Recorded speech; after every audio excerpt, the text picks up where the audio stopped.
Hello, it's Bob Buter with Lesson 9 in the meditation course. 2 more to go. Well, this course deals with our future. Do you know where you'll be next year, 6 months from now, tomorrow? We just don't know if we're really honest. Because of that, our mind can generate a tremendous amount of thoughts. Throughout the course, we've been reviewing different areas that are trigger points for different strands of thoughts that interfere with meditation and interfere with us getting to the meditation cushion or a daily practice. I'm revisiting an exercise we did in Lesson 7 in slightly more detail in case it wasn't an exercise you focused on, and that is things you'd like to do in your life. They call it the kick the bucket list. So if you've already done that exercise, you might just review it, because then I'd like to do an exercise called backward planning. The kick the bucket list can be a very good starting point for this exercise. Now, backward planning comes from the art of archery taught by the Zen tradition in Japan. And they trace the trajectory of an arrow back to the bow, back to the mind, back to the muscles in the body and the positioning of the person shooting the arrow.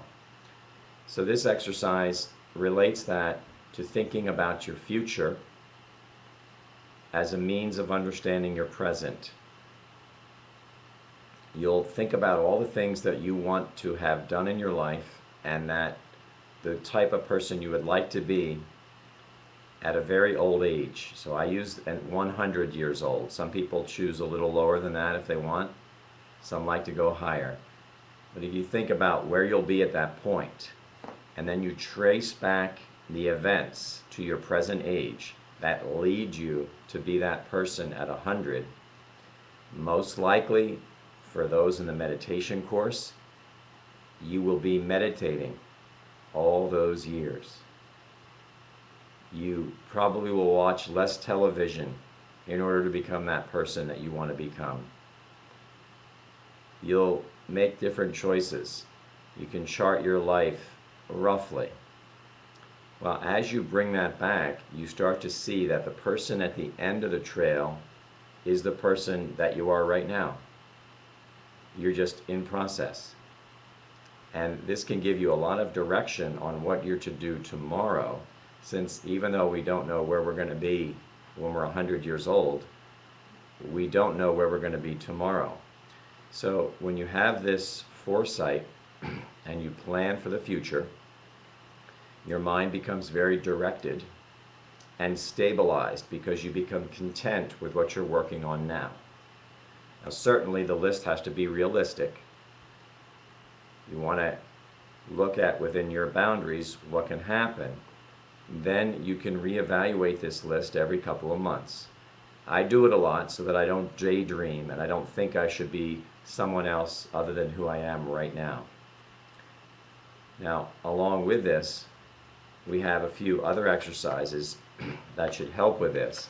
The meditation itself is to do this exercise during your meditation time and examine how important it is for you, and then to do an exercise where you just sit practicing your breathing in and out and being present and accepting who you are right now. The overarching theme of this week is self-study, which could also be called self-understanding.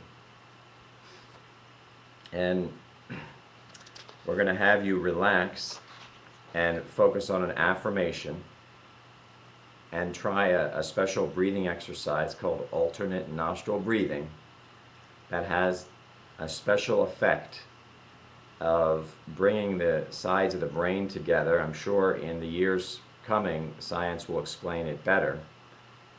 But when you breathe in one nostril and out that nostril, and then you switch sides, it starts to create a harmony in the mind. And for some people, it will become your absolute favorite breathing exercise, something that you'll want to do before meditating. As we say, everybody will have their own different choices. I think this is an exciting lesson. Quite frankly, I've loved all these lessons and I've enjoyed hearing your feedback. So have fun with this one, and we'll see you next week for lesson 10, the last week of our summer course.